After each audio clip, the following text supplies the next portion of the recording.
जय श्री ओम नमः सिद्धेभ्यः। जय श्री ओम नमः सिद्धेभ्यः। जय श्री ओम नमः सिद्धेभ्यः। सर्वमंगलमांगल्यं सर्वकल्याणकारकं प्रधानं सर्वधर्माणां जैनं जयतु शासनं। जैनं जयतु शासनं। जैनं जयतु शासनं। पंच परमेष्टि भगवान के आचार्य श्री गुरुवर कुंद कुंद महाराज की, आचार्य श्री गुरुवर विद्यासागर महाराज। बोलिए परम पूज्य जगत गुरु आपस्मरण मुनि पुंगव श्री सुधाकर जी महाराज की, आचार्य भगवान के दीक्षा महा महोत्सव की।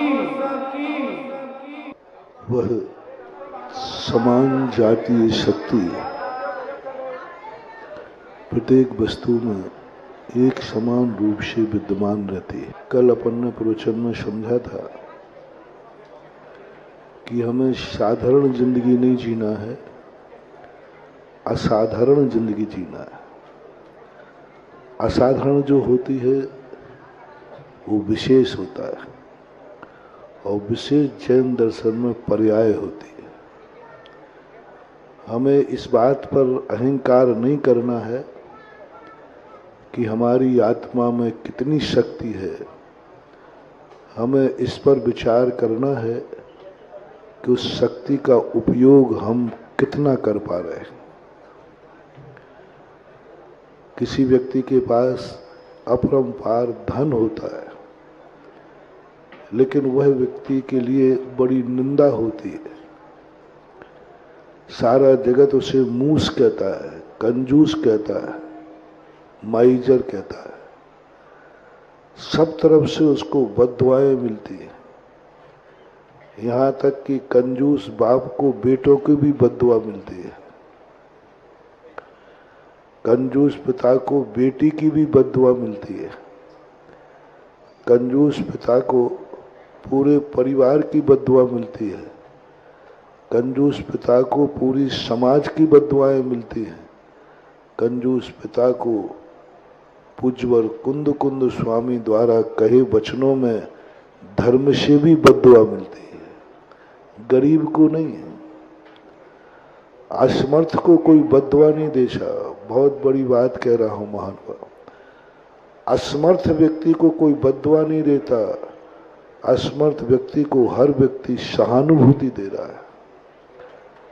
जो जिस तरफ से असमर्थ होता है, गरीब होता है, दुखी होता है, अपाहिज होता है, असमर्थ होता है, उसे दुनिया की कोई शक्ति बद्दुआ नहीं देती।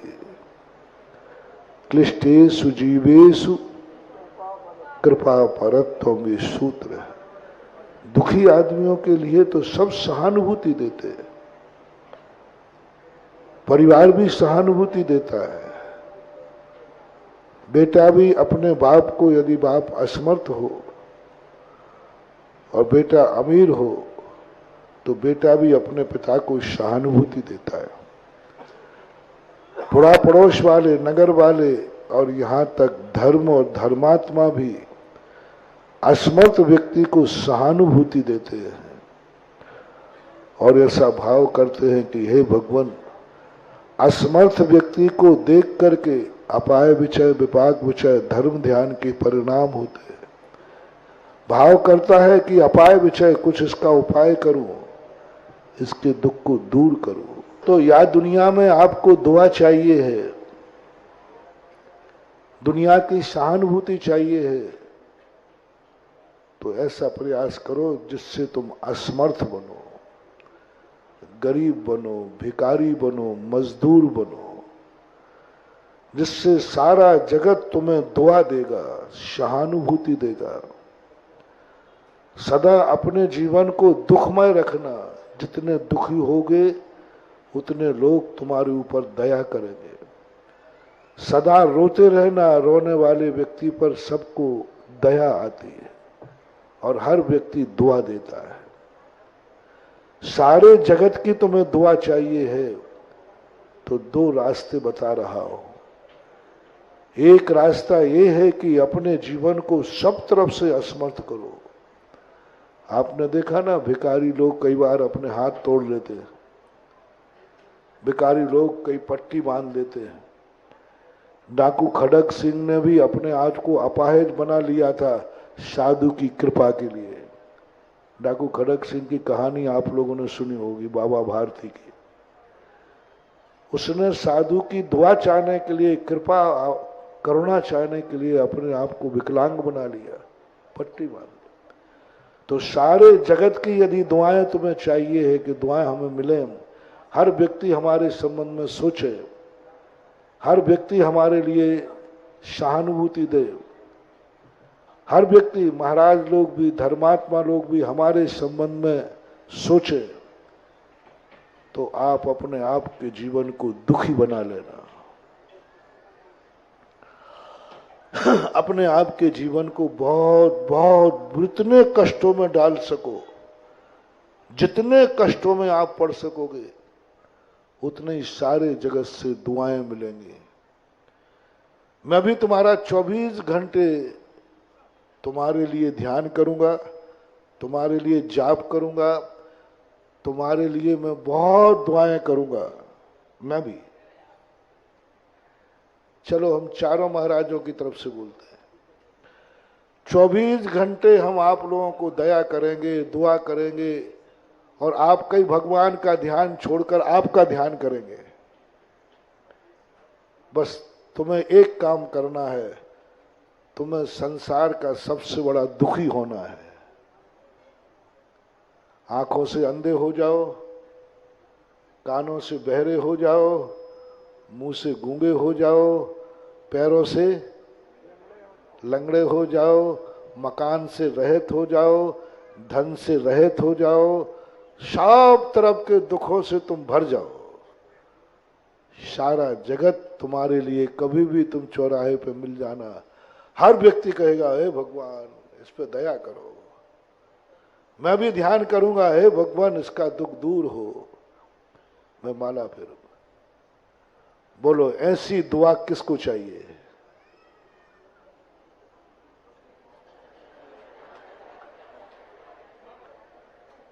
नहीं नहीं नहीं, तुम्हारी पत्नी भोग रही है ऐसी दुआ। जब भी उसको देखता हूं दया ही दया आती है। उसकी हालत देख करके हमेशा ध्यान आता है कि हे भगवान, जैन कुल में जन्मा, इतने अच्छे कुल में जन्मा, इस पे दया करें। आप लोगों को ये रास्ता पसंद आ रहा है? आज आचार्य का दीक्षांत में से किमिक्षिक वरदान मिलना है। बोलो दुआ चाहिए है तो दुखी होना पड़ेगा, संसार के सारे दुख तुम्हारी जिंदगी में टूटे। ऐसा भाव करो कि हे भगवान, संसार के जितने दुख हैं मेरे जीवन में आ जाएं, जिससे मुझे सारा जगत दुआ दे, सारा जगत मेरे संबंध में सोचे, मेरे दुखों को देख करके सहानुभूति हो। आप क्या चाहेंगे मुझे पता नहीं, तुम्हारी सबकी तरफ से मैं अपनी भावना करता हूं। चाहे संसार की दुआ मिले या नहीं मिले, मैं तो यही कहूंगा, संसार का कोई व्यक्ति दुखी न रहे। अरे भाई, हम तुम्हें दे रहे हैं कि कोई भी व्यक्ति बीमार हो, सब लोग बीमार हो जाओ, चिंता मत करना, दवाई मेरे पास है। और एक व्यक्ति कह रहा है एक आशीर्वाद दूंगा, एक आशीर्वाद दे रहा हूं कि जब भी तुम बीमार हो उसकी दवाई लगना चाहिए। और एक आशीर्वाद दे रहा हूं कि तुम कभी बीमार ही नहीं हो। दोनों में से कौन सा चाहिए? रमेश बाबू? नहीं, दवाई दे रहा हूं, चिंता मत करना, गारंटेड दवाई दे रहा हूं। जो जो बीमार होगा उसको दवाई मिलेगी, और जो ये आशीर्वाद लेगा वो जरूर बीमार होगा और उसको दवाई मिलेगी। और दूसरा आशीर्वाद है कि तुम बीमार ही नहीं होगे। देखो, महाराज के हाथ की दवाई ले लो, बहुत मुश्किल में मिलती है। नहीं, चाहे महाराज के हाथ की हो, चाहे भगवान के हाथ की हो। दवाई लेना हमारा स्वभाव न बने। हम तो बिना बीमारी के जिंदगी जीना चाहेंगे, चाहे भली आशीर्वाद मिले या नहीं मिले। बीमार होगे तो आशीर्वाद मिलेगा, ये और दूसरा दे रहा हूं। और बीमार नहीं होगे तो आशीर्वाद नहीं मिलेगा। अब ये ले लो, थोड़ा सा लोभ देना पड़ेगा। बीमार होगे तो आशीर्वाद मिलेगा, वो भी गंदोदक दे के हाथ में लेके करूंगा। चलो तुम्हारे नाम की मैं शांति धारा कराऊंगा। बीमार होगे तो, और बीमार नहीं होगे तो ना आशीर्वाद दूंगा, ना गंदोदक दूंगा, ना शांति धारा कराऊंगा। अब ये मामला ठीक है। आशीर्वाद चाहिए तो बीमार हो, और नहीं चाहिए तो बीमार मत हो। कोई आशीर्वाद नहीं। जो बीमार नहीं उसको आशीर्वाद नहीं, जो बीमार है उसको आशीर्वाद। अब तुम इन दोनों में से कौन सा रास्ता पसंद करोगे? जल्दी बोलो। आशीर्वाद जा रहा हाथ से, देख लो। आशीर्वाद चूक रहे हो तुम, हाथ से आशीर्वाद चला जाएगा। नीति यही कहती है, आशीर्वाद मिले या न मिले, लेकिन बीमारी जिंदगी में नहीं आना चाहिए। क्योंकि आशीर्वाद ही स्वस्थ होने के लिए है। आशीर्वाद स्वस्थ होने के लिए। तो इसलिए अपनी जिंदगी में कभी ऐसा परिणाम नहीं करना कि हम दुखी हों तब मुझे सहानुभूति मिले, जब सुखी हों तब हमें दुआ मिले, जब हमारे जीवन में अभाव आओ तब दुआ मिले। दूसरा व्यक्ति जो है वह ऐसा व्यक्ति है जो अपनी जितनी शक्ति है सब कुछ उसके पास है, सब कुछ उसके पास है। स्वस्थ है, आंखें उसके पास बहुत अच्छा देखने वाली। अब देखना, तुम्हें आंखों को दुआ दिला रहा हूं। अभी अंधे को दुआ दिलाई, 2 आंखों दिलाऊंगा। आंखों वाले को दुआ और अंधे को दुआ। अंधा बन करके बन जाओ तो दुआ मिलेगी, और या आंखें वाला किसी अंधे को रास्ता पार करा दे तो दुआ मिलेगी। आंखों वाला अंधे को रास्ता पार करा दे, आंखों वाला जीवों को देखकर चले, आंखों वाला ईरिया समिति से चले, आंखों वाला जीवों को बचाते हुए चले तो दुआ मिलेगी। आंखों वाला भगवान जैनेन्द्र देव का दर्शन करे तो दुआ मिलेगी। अब इन दोनों में से दुआ दोनों में मिल रही है, प्रशंसा दोनों में। कितना भला आदमी है, देखो नीचे देख के चल रहा है। कितना भला आदमी है, अंधे को रास्ता दिखा रहा है। कितना भला आदमी है, देखो भगवान का दर्शन कर रहा है। इसमें भी दुआ मिल रही है। अब कौन सी दुआ चाहिए? पहली वाली, दूसरी वाली? दूसरी वाली। ऐसे ही कानों से बहरे हो जाओ दुआ मिलेगी, बेचारा बहरा है। नहीं, कानों से कुछ ऐसा सुनो, देखो सदा धर्म की बातें सुनता है। मुंह से भी सब तरफ से। विकलांग हो जाओगे तो दुआ मिलेगी, और इन पैरों से तीर्थ की वंदना करोगे तो दुआ मिलेगी। वंदना करोगे, इन पैरों से हम कोई पाप होने ही नहीं देंगे। हमारे पैरों से हम किसी जीव को मरने नहीं देंगे, तो इन पैरों को दुआ मिलेगी। तो जो हमारी शक्ति नहीं है तब दुआ मिलती है, या शक्ति है और उसका उपयोग करो। धन पाकर के यदि तुमने उपयोग किया है तो तुम्हें दुआ मिलेगी। गरीब से ज्यादा दुआ मिलेगी। भिखारी को तो देख कर लोग चले जाते, भिखारी को तो देख कर लोग भूल जाते हैं, लेकिन जिनके पास धन होता है वे धन यदि दान में दे देते हैं तो पीढ़ी दर पीढ़ी उनको दुआ मिलती रहती है। वो दान का सदुपयोग कर लिया, मंदिर बना दिया, तीर्थ क्षेत्र में लगा दिया, मूर्ति बैठा दी, अस्पताल बना दिया, विद्यालय बना दिया, आवास दान, गौशाला खोल दी।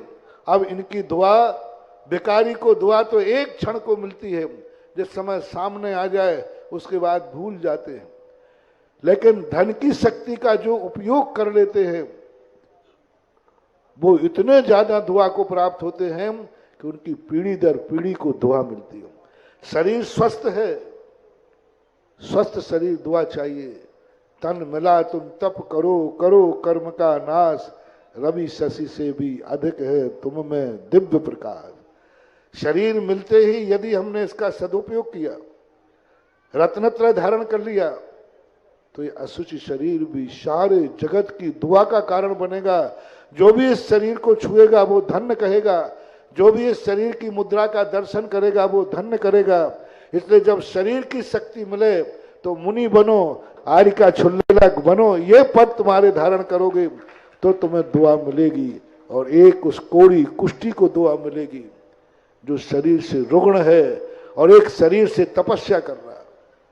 ये दुआ लेने के दो तरीकों में से एक एक अपनाते जाना, जो तुम्हारे लिए पसंद हो। हम दोनों बताते जा रहे हैं। तो हमारे लिए लोग कहेंगे, हे भगवान इसको सद्बुद्धि दो, कितना अच्छी बुद्धि है, लेकिन पाप की तरफ जा रहा है।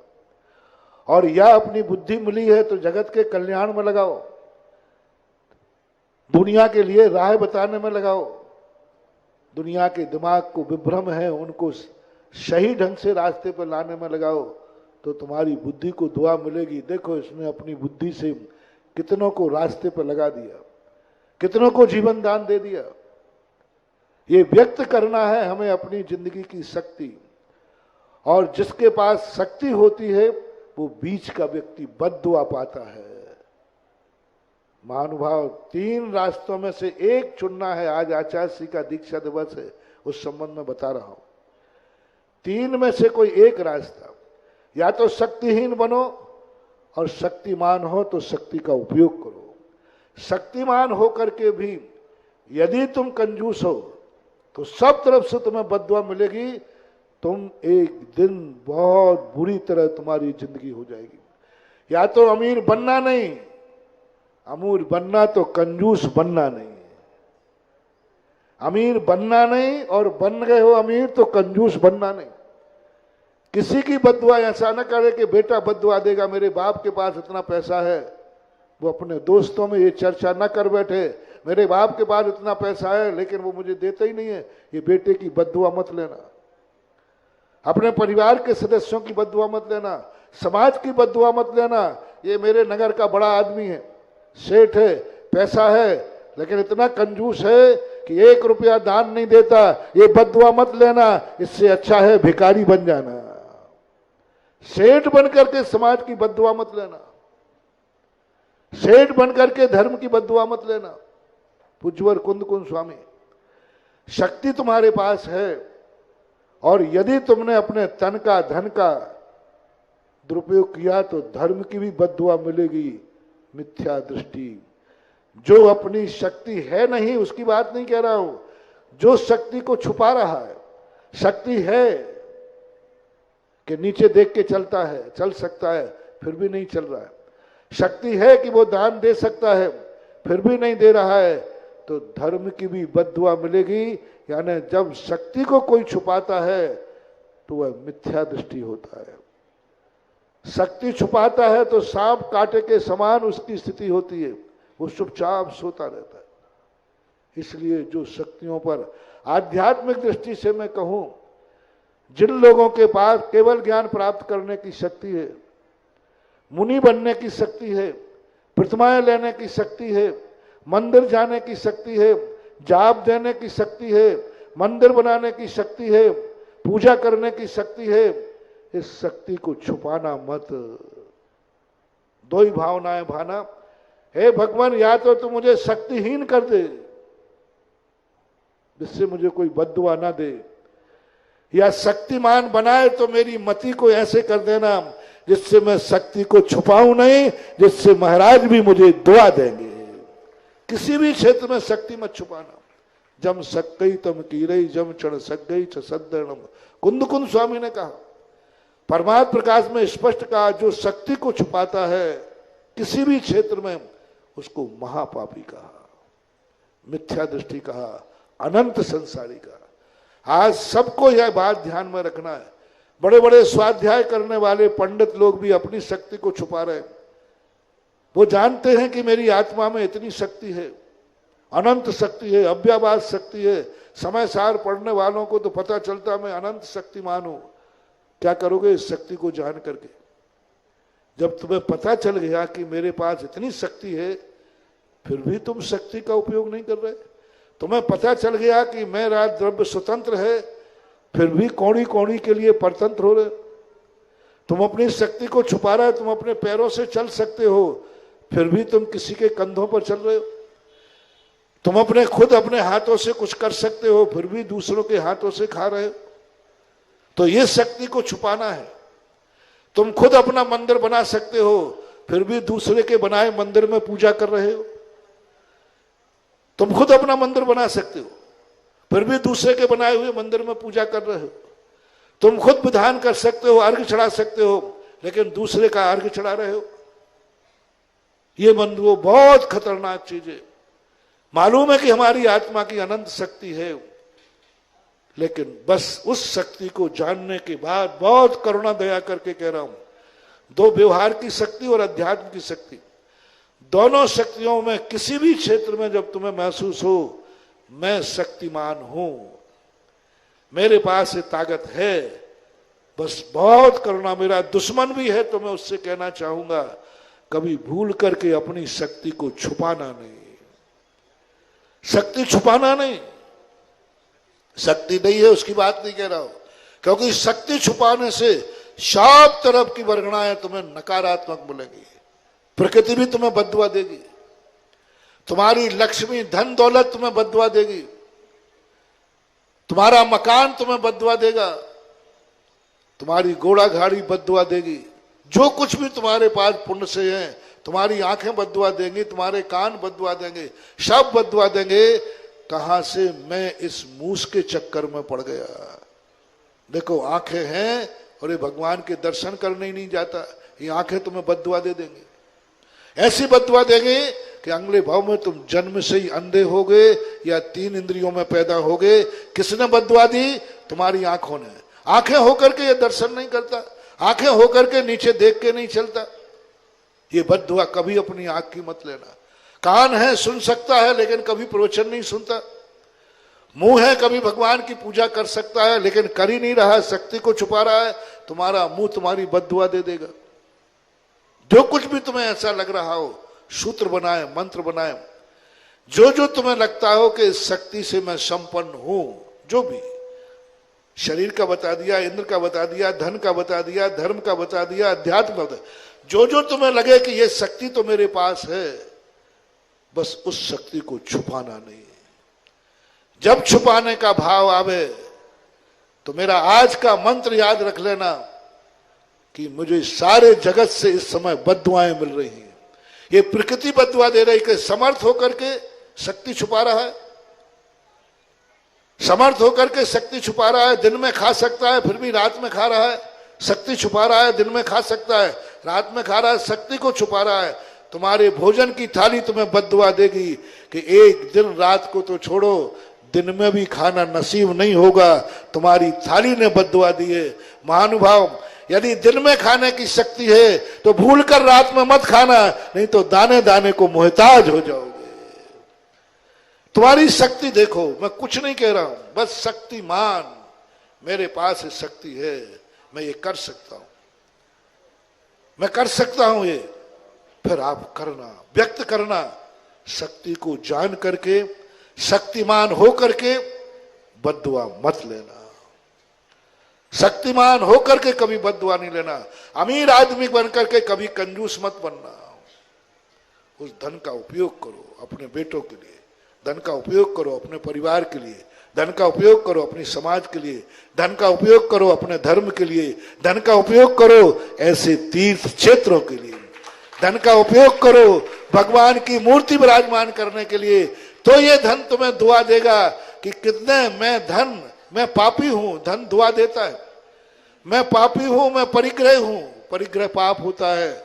और इसने कितना बड़ा कर दिया, धन बुरा हूं भला कहिए। ओहो, मैं पापी धन, इसने मेरे से मूर्ति बैठाल करके और मुझे इतना पावन बना दिया, इतना धन बना दिया। मेरे के लिए मैं कभी पाप पुण्य आत्मा नहीं बन सकता था, लेकिन मेरे से इसने मूर्ति बैठा दी, इसने मंदिर बना दिया, इसने सिंह द्वार बना दिया, इसने धर्मशाला बना दी, धर्म कार्य में लगा दिया। अब धन तुम्हारे लिए दुआ देना चालू करेगा और धन सोचेगा कि जब भी मैं किसी धनवान के जाऊं तो किसी धर्मात्मा के हाथ में जाऊं जो मेरे से पाप ना कर सके। ये मिलती है। इसलिए या तो शक्तिमान बनना नहीं, और शक्तिमान बन गए हो तो किसी भी क्षेत्र में शक्ति छुपाना नहीं। आज पूज्य आचार्य महाराज की भूमिका में मैंने ये बोला है, शक्ति तो उनके पास है, एक चींटी के पास भी भगवान बनने की शक्ति है, आज एक चींटी के पास भी मुनि बनने की शक्ति है। तुम किस पर अहंकार कर रहे हो? समय सार पढ़ लिया तो शक्तिमान, मैं शक्तिमान हूं, मुझे पता चल गया मैं अनंत चतुर, क्या होगा इससे? आनंद आएगा शक्ति की अभिव्यक्ति से। मैंने कल भी कहा था, पर्याय पूज्य है, अभिव्यक्ति पूज्य है, विशेषण पूज्य है। वह शक्ति जब व्यक्त होती है, मुनि बनने की शक्ति अनादिकाल से थी, लेकिन जब भी मुनि बने आज सारा जगत उनको दुआ दे रहा है। सारा जगत शक्तिमान को नहीं दे रहा है, शक्ति का उपयोग करने को दे रहा है। आचार्य श्री ने क्या इस शक्ति को प्रकट किया? पंचम काल में चौथे काल की शक्ति प्रकट कर डाली। जीव पंचम काल का, जन्म लिया पंचम काल में, संघनन पंचम काल का, सब कुछ पंचम काल का था, लेकिन शक्ति प्रकट कर दी चौथे काल की। आज उनको देख के लगता है कि ये शक्तिमान पंचम काल के साधु हैं ही नहीं, ये तो चौथे काल के हैं। अब इस शक्ति को जब उन्होंने अपना प्रकट किया, पंचम काल का जीव होकर चौथे काल की शक्ति को अभिव्यक्त कर रहा है, और हर व्यक्ति उनको चौथा काल मान रहा है। अब इसकी दुआ कितनी मिल रही है आचार्य श्री को, ये बताओ, कितनी दुआ? बोलो, आचार्य श्री को थोड़ी सी अपन को खबर मिल जाए कि आज अस्वस्थ हैं, बोलो, तुरंत क्या चालू हो जाएगी? माला, भक्तांबर, दुआ। हर व्यक्ति, सारा संसार कहेगा। किस कारण से? उन्होंने शक्ति को छुपाया नहीं है, बल्कि शक्ति से भी ज्यादा उन्होंने शक्ति को प्रकट कर दिया। ये है शक्ति से भी ज्यादा। अभी तो मैं शक्ति की बात कर रहा हूं। आचार्य श्री के पास शक्ति कितनी थी कि पंचम काल के मुनि बन सकते थे, लेकिन उन्होंने पंचम काल में भी चौथे काल की शक्ति प्रकट कर दी। ये उनका डिक्टेंशन है, और डिक्टेंशन की दुआ आज सारा भारत कहता है आचार्य श्री हैं, उसकी कोई उपमा नहीं हो सकती। ये है शक्ति की अभिव्यक्ति। स्वाध्याय किया, शक्तिमान हूं मैं, ऐसा भाव हुआ, शक्तिमान हूं तो कंजूस नहीं रहूंगा, शक्ति को छुपाऊंगा नहीं, मैं शक्ति को इतना प्रकट करूंगा कि पंचम काल की सर्वोत्कृष्ट शक्ति को मैं प्रकट करूंगा। और उन्होंने आज जो चर्या करके दिखाई, आज कुंद ने जो मुनिराज को देखा था, ज्ञान सागर महाराज ने जब वो मुनि दीक्षा ले ली, उन्होंने बस देने के मूड में नहीं थे। ज्ञान सागर को एक ही चिंता थी, वे स्वयं के मुनि व्रत से भी उतने संतुष्ट नहीं थे, क्योंकि वृद्ध अवस्था थी। वृद्ध अवस्था होने से बहुत सारी मजबूरियां, परिस्थितियां आती हैं। वो चाहते थे कि जैसा कुंद स्वामी ने मुनिचर्या निकली है, ऐसा इस पंचम काल में कोई होगा कि नहीं। जब विद्याधर को ये देखा, सारे जगत ने विरोध किया। आचार्य श्री की जब दीक्षा का निर्णय हुआ, सारा जगत विरोध में था, पूरा अजमेर विरोध में था, पूरे साधु संत विरोध में थे, बच्चा विरोध में था कि इस उम्र में आप इनको दीक्षा दे रहे हैं, आपको तो अभी साल 2 साल में समाधि हो जाना है, क्योंकि उम्र उनकी थी। इसके बाद ये जवान लड़का किसके सहारे रहेगा? कौन इसको संभालेगा? एकल विहार करेगा और जवानी में मुनिव्रत कैसे पालन करेगा? इस उम्र में 24 साल की उम्र थी। हाँ, आपकी उम्र होती कि 10-20 साल आपके साथ रह लेता, 10-20 साल आपके साथ रहता, लेकिन आप तो संलेखना लेने को जा रहे, और संलेखना लेने को जा रहे और इनको आप जवानी में मुनि दीक्षा दे रहे एक सामान्य छोकरे को। उसके पहले उतनी छोटी उम्र में इस 19वीं 21वीं सदी में किसी ने दीक्षा नहीं दी थी। पहले मुनिराज थे जिनकी इतनी छोटी उम्र में दीक्षा हुई है, उसका नाम था विद्याधर। 21 साल 11 महीने की उम्र थी। कोई ने भी इसके पहले इतनी छोटी उम्र में दीक्षा नहीं ली। कुंद कुंद स्वामी की बात नहीं कर रहा हूं, जिनसेन स्वामी की बात नहीं कर रहा हूं। अभी 100-500 साल में, यूं मानो 10वीं शताब्दी के बाद, 11वीं शताब्दी के बाद 1000 साल में कोई भी ऐसा उदाहरण देखने में नहीं आया। कम से कम 19वीं 18वीं 19वीं शताब्दी में तो किसी ने इस उम्र में दीक्षा नहीं ली। भागचंद सोनी ने ज्ञान सागर महाराज के पैर पकड़ लिए, महाराज जी आप इनको दीक्षा न दें, आप पहले इनको क्षुल्लक बनाइए, फिर एलक बनाइए, फिर बाद में। तो ज्ञान सागर ने कहा इतनी उम्र मुझे जीना ही नहीं है, मैं अभी क्षुल्लक बना देता हूं। सेठ जी का मुनि फिर तुम बना देना। तो महाराज जी मैं कैसे मुनि बनाऊंगा, मैं तो गृहस्थ हूं। तो फिर कौन मुनि बनाएगा इनको? दुनिया में बहुत आचार्य साधु हैं। नहीं, मैं मुनि नहीं बनाना चाहता हूं, मैं साक्षात कुंद कुंद बनाना चाहता हूं। और दूसरी जगह जाएगा तो ये कुंद कुंद नहीं बन पाएगा, दूसरी जगह जाएगा तो महावीर की प्रतिलिपि नहीं बन पाएगा, मुनि तो बन जाएगा। के विरोध करने पर भी ज्ञान सागर महाराज ने कहा इस बालक पर तो तुम्हें विश्वास नहीं है ना। भागचंद सोनी से कहा मेरे ऊपर विश्वास है, मेरे ऊपर विश्वास।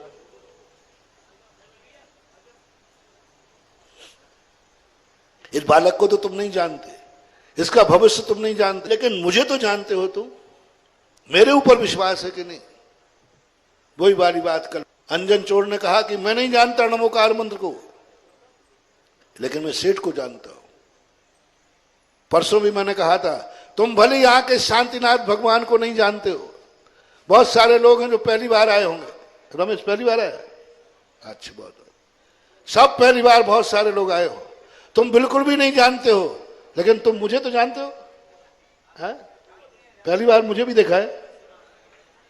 अच्छा, इस सभा में कौन है जो मुझे नहीं जानता?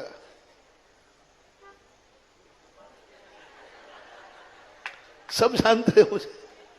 तो मैंने परसों कहा था अब तुम्हें शांतिनाथ भगवान को जानने की जरूरत नहीं है, तुम मुझे जानते हो और मैं उनको जानता हूं। मेरा विश्वास उन पर है, तुम मेरे पर विश्वास करो ना। तुम मैं उनको जानता हूं। यही बात ज्ञान सागर महाराज ने कहा तुम इस बालक को नहीं जानते हो, मुझे जानते हो। सेठ जी ने कहा जानता हूं महाराज, मेरे ऊपर विश्वास है, विश्वास है। क्या मेरे हाथ से गलत काम होगा? नहीं होगा। क्या मैं गलत बोलूंगा? नहीं बोलूंगा। सोनी जी से कहा, सब लोगों ने कहा मैं गलत बोलूंगा, सबने कहा नहीं। तो बस तुम मुझे जानते हो, मैं इस बालक को जानता हूं। तुम्हें मेरे ऊपर विश्वास है, मेरा विश्वास बालक के ऊपर है। तुम मुझे मानते हो कि ये महाराज जो करेंगे अच्छा ही करेंगे, मैं ये जानता हूं कि ये बालक जो करेगा वो अच्छा ही करेगा। तार्किक महाराज थे ज्ञान सागर जी, न्यायाचार्य थे। उन्होंने अपने तर्क के माध्यम से नतमस्तक कर दिया सोनी जी को। और महाराज ने कहा गुरु महाराज मैं आपके ऊपर विश्वास करके इस बालक की दीक्षा की तैयारी करता हूं। मैं नहीं जानता इस बालक को, आपके ऊपर विश्वास करके तैयारी करता हूं। वो तैयारी हुई, सारे नगर में जुलूस निकला। ऐसा जुलूस शायद आज तक किसी की दीक्षा का फोटो में आपने छपा होगा। सारी जनता ने बाद में ऐसा समर्थन किया कि ज्ञान सागर कभी झूठे नहीं हो सकते, ज्ञान सागर की कसौटी झूठी नहीं हो सकते, और ज्ञान सागर महाराज का जिस पर विश्वास है वो विश्वास कभी झूठा नहीं हो सकता। और वो दीक्षा हुई। और आज ज्ञान सागर महाराज ने एक ही कहा था मैंने मुनि दीक्षा नहीं दी है, मैंने कुंद कुंद की प्रतिलिपि तैयार की है। और देखना चाहते थे। आज आचार्य श्री ने अपने गुरु की वह अभिव्यक्ति, गुरु का वह विश्वास सारे जगत को दिखा दिया। और आज दिखा दिया कि तुम्हें भली मेरे ऊपर विश्वास नहीं था, लेकिन मेरे गुरु पर विश्वास किया, उसका चमत्कार क्या हुआ। भले अंजन चोर ने नमोकार मंत्र नहीं समझा, लेकिन सेठ पर विश्वास किया, उसका अर्थ हुआ नमोकार मंत्र सिद्ध हो गया। भले अब विद्याधर के ऊपर विश्वास नहीं किया, लोगों ने ज्ञान सागर महाराज पर विश्वास किया। आज सारे जगत में श्रमण संस्कृत का झंडा और मस्तक ऊंचा उठ गया। किसके विश्वास पर? ज्ञान सागर के विश्वास पर झंडा ऊंचा उठ गया। आज वो समय आ चुका था जब लोग मुनियों से घृणा करने लगे थे, लोग मुनियों को छोड़कर जाने लगे थे, और एक ऐसी स्थिति बन गई थी, समाज में श्रमण संस्कृति विरोधों का बाहुल्य बढ़ रहा था। लेकिन ज्ञान सागर महाराज ने जब एक ऐसा रूप दिया कुंदन का, तो पंडित जी कैलाश चंद जी शास्त्री हुए, उन्होंने भी देखा कि ऐसे दीक्षा कैसे हो गई, ऐसे इस उम्र में दीक्षा कैसे हो गई, देखूं तो सही। जाके देखा, कैलाश चंद जी बहुत परीक्षा प्रधानी थे, उन्होंने देख के कहा श्रमण संस्कृति का उदीयमान नक्षत्र नाम से एक लेख छापा। अब श्रमण संस्कृति को, और उसके बाद वो सोनगढ़ की तरफ झुकने वाले थे, लेकिन उन्होंने झुकना बंद कर दिया। और अपन सबको मालूम है, सबसे ज्यादा श्रमण संस्कृति में विरोधी, भ्रष्ट, पतोन्मुखी बुंदेलखंड था। बुंदेलखंड में कोई मुनि नहीं बनते थे, बदनाम था बुंदेलखंड कि वो बुंदेलखंड है जहां मुनियों की कद्र नहीं है, जहां मुनियों का निर्माण नहीं होता, मुनि नहीं बनते।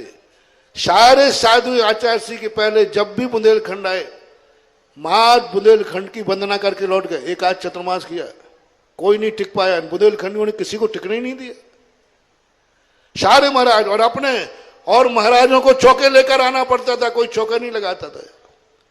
मुनराज 2-4 जो बंधे हुए चौके थे वो लगते थे, पूरे नगर में नहीं लगते। बंधे हुए चौके रहते थे 10-5, जो कोई भी आ जाए वो तो हार, जनरल चौके नहीं लगते। और सारे साधु, जितने साधु आए सब निकल गए यहां से। तीर्थ है तो वंदना करने तो जरूर आते थे।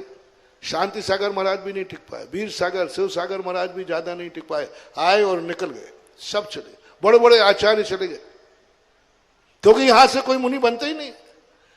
यहां तो माहौल बन चुका था मुनि विरोधियों का, कंजाइस्टों का राज्य चलना शुरू हो गया था। कंजाइस्ट नगर नगर में फैल चुके थे, और ऐसा माहौल था कि जो बड़े बड़े श्रेष्ठी वर्ग थे वो थे। हमने सागर में सुनाया, जब यहाँ कान जी आया था, सागर में इतनी पब्लिक इकट्ठी हुई थी कि अलग से कोई मंदिर नहीं बचा। म्युनिसिपल स्कूल में प्रवचन कराए थे, पूरा नगर सब एक ही बात, पंचम काल में कोई मुनि नहीं होते। सबसे ज्यादा भ्रष्ट हो रहा था बुंदेलखंड, क्योंकि यहाँ परीक्षा प्रधानी लोग थे, विद्वान थे, पंडित थे, वो थोड़ा भी शिष्टाचार पसंद नहीं करते थे। लेकिन ज्ञान सागर महाराज ने जब एक ऐसा हमें नक्षत्र दिया, आज के दिन आषाढ़ शुक्ला पंचमी के दिन, और आज सबसे ज्यादा मुनि किस प्रांत के हैं? आज सबसे ज्यादा मुनि है बुंदेलखंड के, यारिकाएं मुनि जन के, वृत्ति त्यागी, वृत्ति ब्रह्मचारी बुंदेलखंड के। और आचार्य श्री का सबसे बड़ा जो कौन टिका, आचार्य श्री भारत में सबसे ज्यादा कहां टिके? बुंदेलखंड में। आज बुंदेलखंड के वो महाराज नहीं है, आज वो बुंदेलखंड के भगवान हैं, आराध्य हैं, देवता हैं। हर व्यक्ति का प्रातःकाल पूज्य गुरुदेव की प्रातः स्मरण के साथ निकलता है। सोता है तो गुरु का नाम लेकर, जागता है तो गुरु का नाम लेकर के। ये कितना बड़ा उपकार किया। कल्पना करो बुंदेलखंड वालों, आज यदि आचार्य श्री नहीं होते तो बुंदेलखंड वालों का क्या होता, क्या होता बताओ। भगवान ही मालिक है। आज यहाँ कई घर घर में चौके लगाने वाले नवदा भक्ति भूल गए होते। आज आचार्य श्री के लेखक देखो, गिने चौके नहीं, जिन्होंने जिंदगी में कभी हार नहीं दिए, वे भी चौके लगाकर हार देने की हिम्मत करते हैं। आज 4 साधु होते हैं, 10 साधु होते हैं, आचार्य श्री के 50-100 साधु होते हैं, और चौके 500 होते हैं। क्या सीख गया? श्रमण संस्कृति सीख गई। कितना दिया उन्होंने, कितना दिया। आज कितने मुनियों का उद्धार कर दिया। आज यदि आचार्य श्री नहीं आते तो हम लोग भी कहां से होते। आज ये बुंदेलखंड की गरिमा कहां से होती? आज जिसे तुम कह रहे हो कि ये महाराज की जन्मस्थली है, यदि आचार्य श्री का सहयोग नहीं होता तो जन्म तो इस गांव में ना जाने कितनों ने लिया है। मुझे पता नहीं ये कौन सा गांव है, थोड़ा जोर से बोलना। अच्छा, जो आपने कहा वही है ना? हाँ, जो आपने कहा वही है। यहां शायद अकेला मेरा ही जन्म हुआ होगा, इसके पहले किसी का नहीं, बाद में किसी का नहीं, और कोई जन्म नहीं हुआ। सारे जन्म कहां हुए रे? तो सबकी जन्मस्थली क्यों नहीं है? सबकी जन्मस्थली के नाम से प्रसिद्धि कर, किन किन का जन्म हुआ इस गांव में, ईश्वरवाड़ा में? वे हाथ उठाएं। जन्म जन्म तो फिर तुम लोगों के नाम से जन्मस्थली क्यों नहीं है? बोलो। जन्म तो सबका हुआ। आज ये जन्मस्थली तुम्हारी प्रसिद्धि का कारण बन रही है। यदि आचार्य विद्यासागर महाराज ना होते तो आज ये जन्मस्थली की प्रसिद्धि नहीं होती, आज हम लोग भी नहीं। आज उन्होंने कितना बड़ा उपकार, जब मैं पूज्य गुरुदेव के संबंध में सोचता हूं उपकारी भाव को, तब सोचता हूं कितने युवाओं पर इस पंचम काल में, इस बुंदेलखंड के लिए उन्होंने क्या नहीं दिया। और आज दूसरा इतिहास दे रहे हैं। बुंदेलखंड एक सबसे गरीब समाज थी, सबसे गरीब समाज थी। मैंने बुंदेलखंड को देखा है, यहाँ के तीर्थ क्षेत्रों के लिए लोग चंदा करने भेजते थे अपने लोगों को, चंदा इकट्ठा करने भेजते ना मुनीमों को, चंदा इकट्ठा करके लाओ दुनिया से, और प्रांतों जाते थे चंदा इकट्ठा करने तीर्थ क्षेत्रों के लिए। और आज वह बुंदेलखंड है, सबसे ज्यादा यदि दान कोई दे रहा है तो बुंदेलखंड दान दे। सारे प्रांतों का दान निकाल लो, सारे प्रांतों का दान निकाल लो और बुंदेलखंड का दान निकाल लो, सर्वश्रेष्ठ मिलेगा। एक छोटे छोटे से गांव, छोटा छोटा सा सागर नहर रहता का सागर नगर में, अरे राम राम लो। एक मंदिर मोराजी का संभालने की ताकत नहीं थी इनकी, आज 400 करोड़ का मंदिर बना रहे हैं सागर के लोग। आज यहीं को देख लीजिए, मैंने यहां देखा है 11 रुपया की पानड़ी की इकट्ठी करना मुश्किल होता था। एक दिवाले वाले थे फूलचंद जी, नाम सही है क्या? फूलचंद जी थे, वो यहाँ के सेठ माने जाते थे। मंदिर को इकट्ठा करते थे 1100 रुपये, 11 रुपया। आज गजब में देख करके आज इसी गांव के लोग 24 के 50-50 लाख के मंदिर बना रहे हैं। अभी घोषणा की तो मैंने कहा कि आज देखो पूरा बुंदेलखंड धर्म से नहीं धन से भी, धर्म बढ़ेगा तो धन बढ़ेगा, पर शर्त है, रिपीट करता हूं, धर्म बढ़ेगा तो, फिर बोलो, तो धन बढ़ेगा। लेकिन धन बढ़े तो धर्म भी बढ़ना चाहिए, तो फिर धर्म बढ़ेगा। नहीं तो धर्म बढ़े और धन बढ़े और तुम भाग जाओ। अब तो धन बढ़ गया, नहीं, जैसे जैसे धन बढ़े धर्म बढ़ना चाहिए। आचार्य श्री ने जहां अपने पुण्य का मार्ग का उपदेश दिया, जहां धर्म मार्ग का उपदेश दिया, जहां पुण्य की समृद्धि करने का उपदेश दिया, वहां धन का सदुपयोग भी कराया कि इस तरीके से तुम कमाओ और इस तरीके से तुम लगाओ। और आज सारे बुंदेलखंड का, कुंडलपुर के बड़े बाबा देखो, आज इतिहास बन रहा है।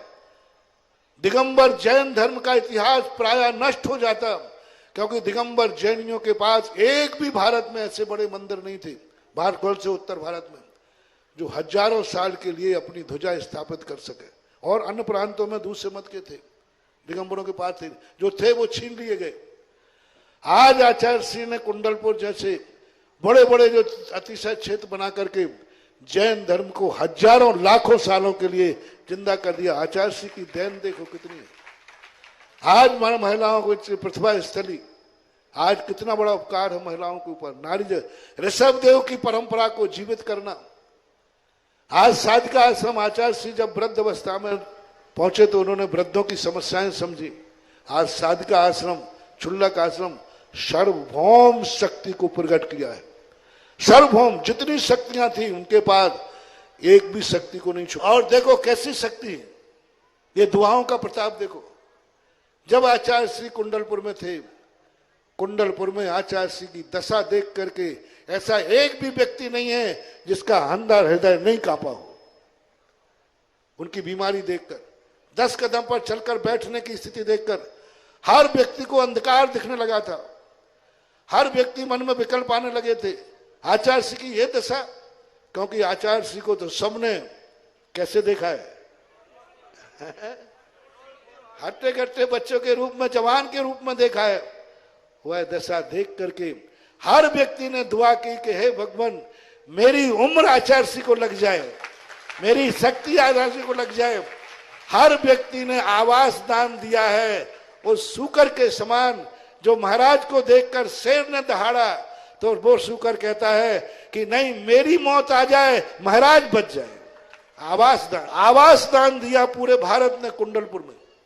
और सबसे ज्यादा जनता इकट्ठी कहां हुई, और सबसे ज्यादा दुआ महाराज को कहां मिली। और दुआ का परिणाम देखो, दुआ का परिणाम देखो। वही आचार्य श्री 10 कदम चल नहीं पा रहे थे, सारे जगत ने ऐसी दुआ दी कि आज आचार्य श्री 700 किलोमीटर चल चुके हैं। 500-600 होगा, और प्रतिदिन चल रहे हैं। जो अच्छे लोग हैं वो नहीं चल पा रहे। और जब रैली से बिहार हुआ, एक भी दिन, एक आध दिन छोड़ करके कहीं विश्राम नहीं पहुंच रहा, और आचार्य श्री चल रहे। ये है जब उन्होंने अपनी शक्ति को प्रकट किया तो सारे जगत ने दुआ दी। मैं दुआओं के ऊपर से प्रवचन कर रहा था। आचार्य श्री की सबसे बड़ी ताकत है कि उन्होंने अपनी शक्ति को व्यक्त किया, छुपाया नहीं, हर क्षेत्र में छुपाया नहीं। चाहे ज्ञान का क्षेत्र हो, चाहे साधना का क्षेत्र हो, चाहे तपस्या का क्षेत्र हो, चाहे राष्ट्र का क्षेत्र हो, चाहे समाज, हर क्षेत्र में अपनी शक्ति को उन्होंने छुपाया नहीं।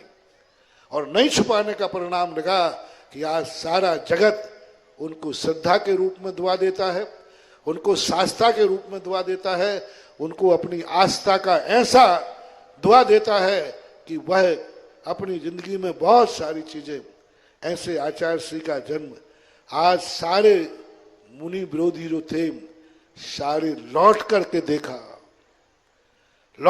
देखा कि ये कहां से क्या हुआ।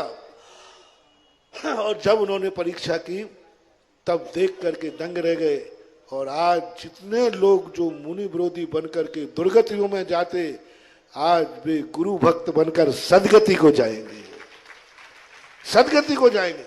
ऐसी श्रमण संस्कृति का एक रूप सब तरफ से व्यापक रूप में देख करके अपन चिंतन करें, विचार करें, तो ऐसे नक्षत्र, ऐसी आचार्य श्री महाराज का आज का दिन आप लोगों के लिए उपकारी दिन है। मैंने 50वें दीक्षा दिवस पे कहा था कि आचार्य श्री की दीक्षा से यदि तुम उपकृत हो तो क्यों ना आषाढ़ सुदी पंचमी को सारे भगत का, बड़ा भारत का व्रत बन जाए। पारसनाथ का जैसा रवि व्रत है, ऐसा आचार्य श्री का आषाढ़ शुक्ला पंचमी। और सारे भक्त लोग दिखा दो कि आज मेरा वो दिन है जो तो आचार्य विद्यासागर, क्योंकि दिन के नाम से होता ना, वो फलाना दिन, सुगंध दशमी का दिन, रवि व्रत दिन आदि। और एक अभी तक, लेकिन एक गुरु भक्ति का दिन। आज हमारे आचार्य श्री ने दीक्षा ली थी। वास्तविक रूप से अपने गुरु का भक्ति यही होती है।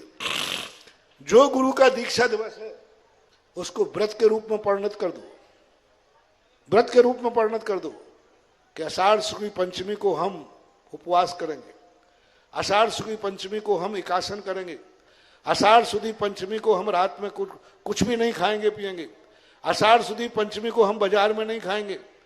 हर व्यक्ति, कोई ना कोई दुर्गुण है, आषाढ़ शुदी पंचमी को हम वो दुर्गुण नहीं करेंगे।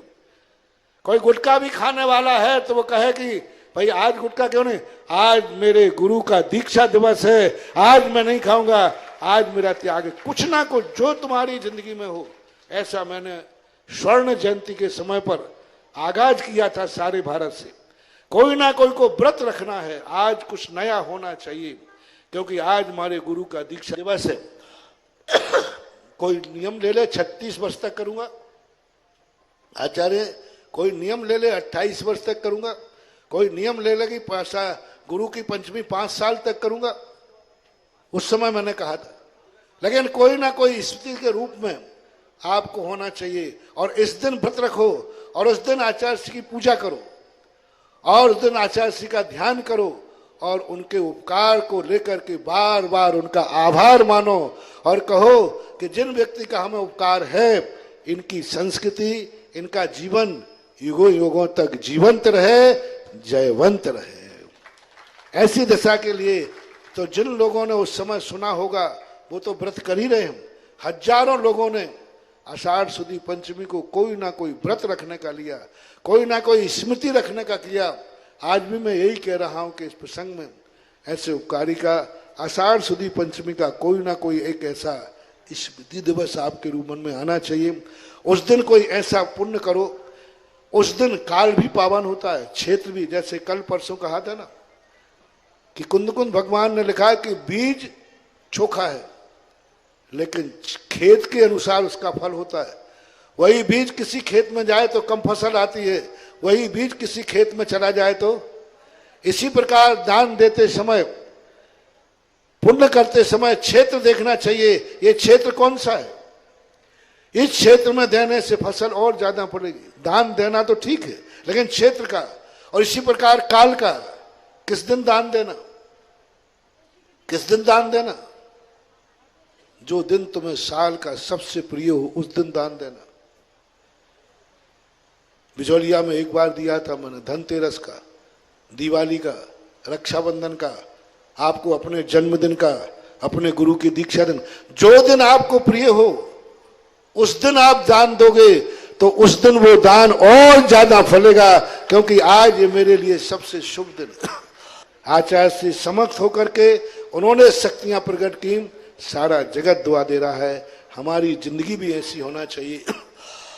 आप अपने घर में ऐसे जियो, सारा घर तुम्हें दुआ दे। बाप बेटा हो तो ऐसे जियो कि एक दूसरे को दुआ दे। पति पत्नी जियो तो ऐसे जियो कि एक दूसरे को दुआ दे। भाई भाई बन के जियो तो ऐसे जियो कि भाई भाई को दुआ दे।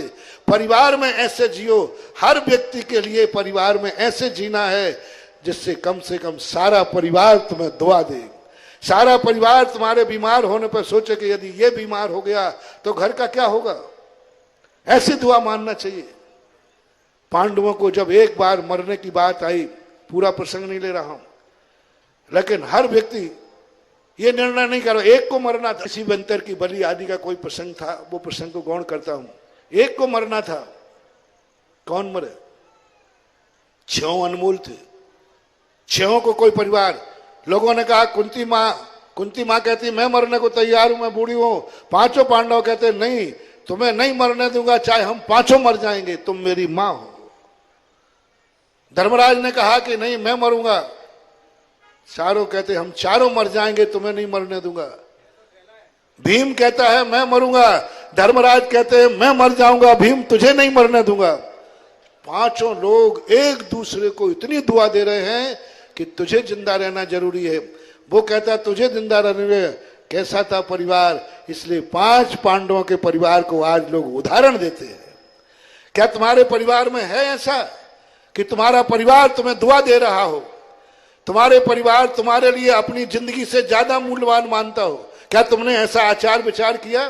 क्या तुमने अपना आचरण ऐसा किया कि परिवार का हर सदस्य अपनी जिंदगी से ज्यादा तुम्हारा जीना मानता हो? ऐसा ही तुम्हें और बड़े बनना है और महान बनना है तो तुम्हारा मोहल्ला देख लीजिए, गांव देख लीजिए। क्या तुम ऐसे हो जो सारा गांव तुम्हें दुआ देवे, सारा गांव कहे कि हम मर सकते हैं तुम्हें नहीं मरने दूंगा? क्या तुम इतने बड़े हो, इतने महान हो कि पूरा प्रांत कहे कि नहीं, पूरे प्रांत दुआ दे? क्या इतने बड़े हो कि सारा भारत दुआ दे, सारा भारत दुआ दे, सारा भारत कहे कि नहीं हम सब मर सकते हैं लेकिन ये व्यक्ति नहीं मरना चाहिए क्योंकि ये हमारे सारे जगत का कल्याणकारी है? तो आप लोग, आपकी जिंदगी कितने लोगों की दुआ ले पा रहे हैं? आपकी आंखें कितनों का दुआ ले पा रही हैं? आपका धन कितनों का दुआ ले पा रहा है? आपकी जिंदगी कितनों का दुआ ले पा रही है? आज आचार्य श्री के दीक्षा दिवस पर हर व्यक्ति को इस पर विचार करना है, नोट करना है कि हमारे लिए कितने लोग, हमारी जिंदगी कितनों को मूल्यवान है। रिपीट करता हूं, शुभ श्रृंगार कर रहा हूं। आपकी जिंदगी कितने लोगों को अपनी जिंदगी से अधिक मूल्यवान है, ये विचार करें। कितने लोग आपको जिंदा रखना चाहते हैं स्वयं मर करके भी। कितने लोग तुम्हारे लिए दुआ देना चाहते हैं उनको। कितने लोग चाहते हैं दो में से एक मरने की बात आएगी तो तुम्हें बचा लेंगे, वो मर जाएगा। ऐसे कितने लोगों को अपने ऊपर विश्वास है। आज आचार्य श्री के लिए बात आए कि आचार्य श्री बचोगे या तुम बचोगे, बोलो कौन कौन है जो आचार्य श्री को बचाने के लिए मरने के लिए तैयार है। सारा जगत जान रहा है हमारी जिंदगी से ज्यादा मूल्यवान। बस तो आज ये 3 चीजें मैंने कही। कभी समर्थ होकर के बद्दुआ मत लेना अपने परिवार की, अपने समाज की, अपने घर की। चाहे धन हो, चाहे शरीर का बल हो। समर्थ हो तो शक्ति को व्यक्त करो और असमर्थ हो तो कोई बात नहीं। महावीर भगवान की।